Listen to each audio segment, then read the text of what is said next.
The end is in sight. It's attainable. It's a few months away. It's only if we can reach it.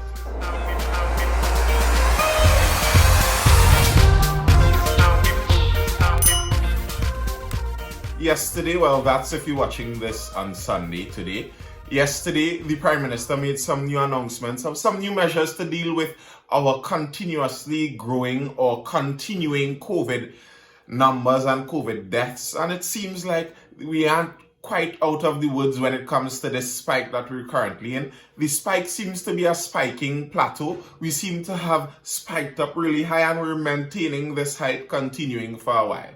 So I'm not sure if the measures aren't working, but it seems like the solution that the government and the authorities have is that we double down on the measures as we see the numbers increase. So I would have thought that maybe as the numbers continue to rise or continue, and the measures are already in place for more than 2 weeks now, we'd have probably made an assessment of it and see if these measures are working. Well, I guess the assessment that was made, they saw that the measures were working, so they redoubled their efforts, and we're going further into these COVID measures and the COVID lockdown measures.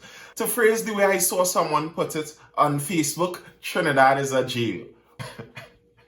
And it seems like with each passing week and with each further lockdown measures, as the measures get a little tighter and a little tighter, you're seeing more and more people who were once fully on the side of we need to listen to the government and follow these measures to get out of this. More and more people are reaching more to the point of this is getting a bit drastic now. And what is happening there is that the measures, as they get stricter and stricter, and as we're elongating in the time that we spend under these measures, more and more people are getting affected. The measures now have reached to your door. And if when the measures reach your door, when they reach a matter of personally affecting you, then and then alone you could see, well, these measures may have a problematic side to them. Well, that's a bit of selfishness on your side, really and truly, because since they begun from the first point of lockdown, from one job being considered non-essential, from then there was a problematic side to it. And now we're seeing that as it continues, more and more problems are surfacing. But we're being promised that the end is in sight, and these are just the means to an end. And hopefully we could all make it through the means and actually see the end. Before we get into what's making the news on this lovely weekend, if you like the video, well, drop a like on the video, click that like button, click the comment bar there and drop a comment. If you think it's a good job, well, say good job, give me that little ego boost. Really and truly, the boost that you'd give is a boost in the reach, and the YouTube algorithm will then send it out to a few more people and increase the views and reach of the channel, increase the audience. Share it to people if you think this is some good content, this is the stuff that we really need to be discussing, and let's see what's going on. PM announces weekend curfew, plans to reopen borders. A weekend curfew will be imposed during the month of June. Prime Minister Dr. Keith Rowley made the announcement at a media conference at the Diplomatic Centre, St. Anne's, on Saturday. The curfew hours, he said, are from 7 p.m. to 5 a.m. and will take effect from tomorrow. That will be from today, which is Sunday. He warned tonight is Saturday night. Please don't go out there tonight and try to congregate, because Minister Hines, I think, already asked the police to ask you to go home unless you are in an emergency. Well, I don't think that this would have created the opportunities that some of the other as of midnight announcements created, where you had the opportunity to go out there and take a last lap, because we are already under curfew, and the curfew was 9 o'clock anyway. The curfew now has just dropped back to 7, so that's 2 hours more. I'm not sure who was going to go out there to try and maximize their entertainment in the additional 2 hours when everything is closed anyhow. So I don't think that's too much of a worry. And in one sense, this curfew doesn't really have too much of an impact on many people, because as I said, we've already had a curfew in place before. The curfew just is edging away at 2 more hours to the earlier hours.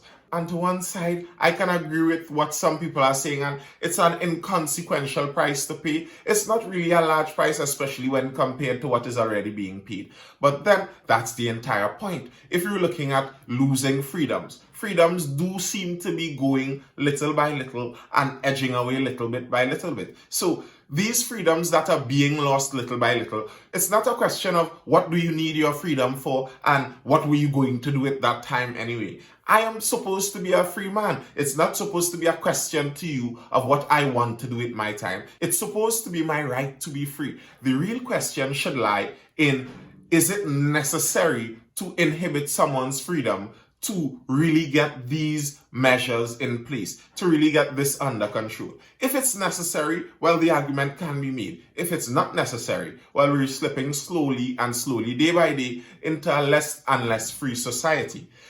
The Prime Minister also signaled the government's intention to reopen the country's borders in the coming weeks. Dr. Rowley said the government is seeking to do away with the border closure arrangement and travel exemption system in the next 4 to 6 weeks with controls. He explained, in the coming days, the health team and other relevant personnel would meet with Caribbean Airlines. It is the government's position that within the next 4 to 6 weeks, we would do away with the border closure arrangement system. And hopefully as the borders open, it allows for the opening of the economy in a larger sense also.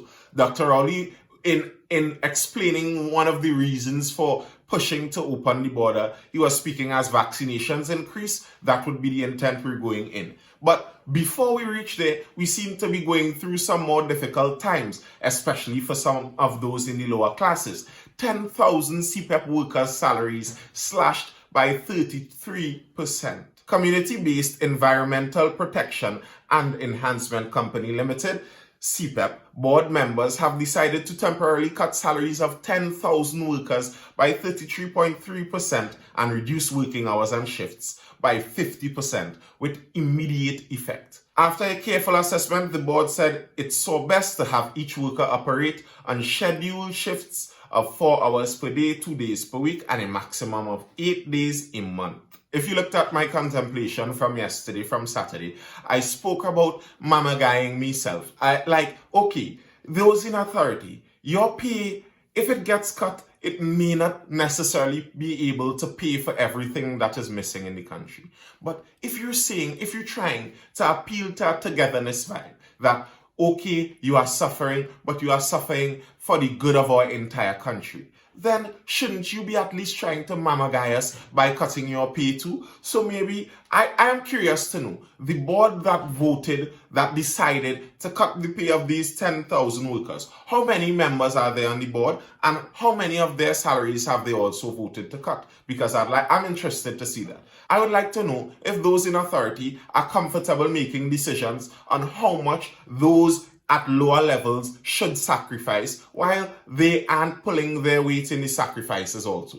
That's very curious to me, because I don't think I've heard of many people at a government and managerial level willingly taking a pay cut and putting themselves in the positions that they are asking some of the lower level workers to put themselves in also. Can all of these 10,000 workers that would now be working on much more limited salary in positions that, if we're being honest, the salary of a CPEP worker already wasn't anything all that large, and to cut it by a third and expect them to survive on that is going to be very difficult.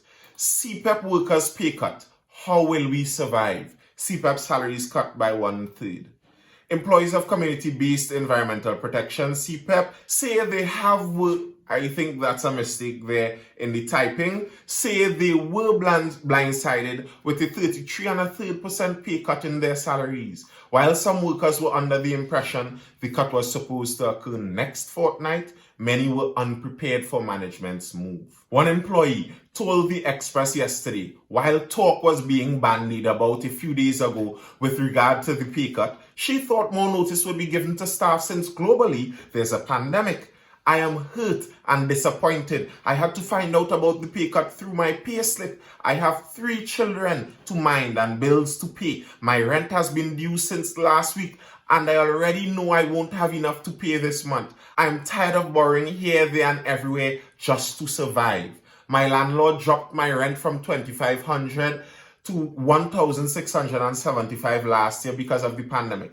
I told him my pay was going to be cut in 2 weeks and he dropped it to 1,400. With this sudden cut to my salary, how can 650 cover my 1,400 rent? She asked. There's a large number of people who would have been living pretty comfortably and been surviving with most of the modern comforts, but they would have been just making it there. At the end of every given month, there would have always been some people scraping into the end, barely making it with all the last bit of scrape up change they could get. And a lot of the people in these areas and in these sectors would have been exactly the people that would have benefited from extra jobs, from a side job here. They would have cooked a meal here, they would have made a delivery there. And exactly that industry is the one that is being dried up now, the one that is being particularly targeted. The last press conference we had before this one on Saturday, that was what was being targeted. People were being told to avoid finding ways around the COVID guidelines and around the measures. In other words, stay home.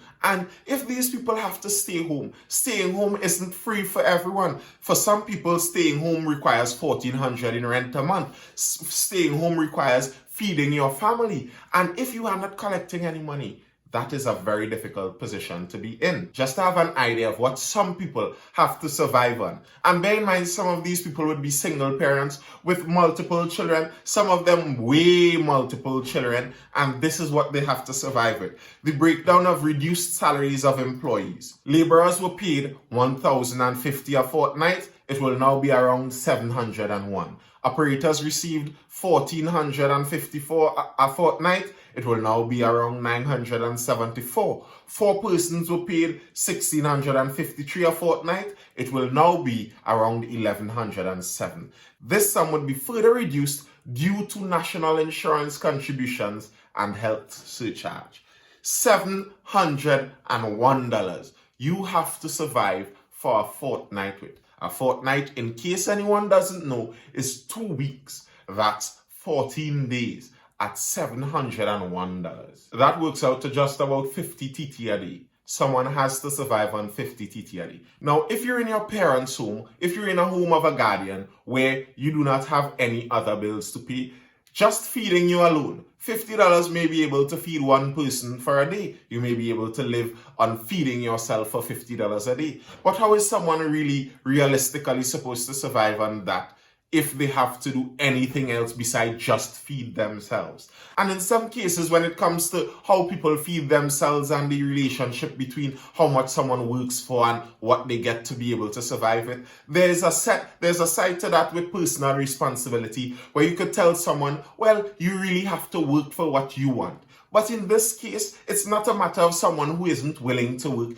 It's a matter of someone who cannot work. And that really does feel very unfair. To be forcing someone into a position where they are forced to live on $50 a day, not because of their laziness or their unwillingness to work, but just because of the pandemic situations, it really does feel very unfair. And it's not just the CPEP workers that have these seemingly unfair situations that they have to maneuver and navigate through. KFC workers say they have lost $150 stipend and they are now being offered loans. The KFC workers, previously they were getting $150 a week. So they were already worse off than the CPEP workers, because the CPEP workers, at least they got $701 for the fortnight. $150 a week leaves you with $300 for a fortnight. So they were already trying to survive on this very limited money, but $300 for a fortnight is better than $0 for a fortnight. But now they have been told that that $150 would have to be stopped also. And what makes it worse is how they were informed of this too. Allowances cut by voice note. After a company meeting on Wednesday, the employee said a voice note from management was sent to the staff via WhatsApp explaining what will be done moving forward. The following is a transcript of the voice note. Good day to you, and from there on was just the bad news of no more stipends being available. In place of the $150 stipend, what Prestige Holding, which is the company that is the holding company in charge of KFC, what they have proposed is a loan system. I am curious about the loan. The loans being offered are at different levels according to how long the workers have been at the company. I'm curious, do the loans have an interest with them? Because generally when you hear a loan, you're thinking interest levels too. Are you going to charge these workers interest on a loan you give them because they cannot work and they're already at the lower income side, and then very likely you cannot not pay back this loan because you're taking a loan from your employer and they control all of the money you're getting, so they would for sure take back the money for this loan. I'm curious, are these loans going to have an interest in it? Because if these people are going to charge their workers an interest on the loan they give them when they're already in a struggling position, I hope that there's some kind of measure that can be taken against that in the industrial court. And these pay cuts and cuts in stipends and inability to access grants, because the KFC workers complained about that too, that when they were let off, they attempted to access the government grants, and some of them, all they got was a return of an email saying, "We have received your request." And okay, that slowness in government may have been fine the last 3 years when if you had to wait on government to reimburse you, whenever you get it, you get it. But if someone is currently struggling from the week-to-week basis, a delay in a grant that is supposed to be there to help them in an emergency, that delay serves to actually work out to be cruelty in such a situation.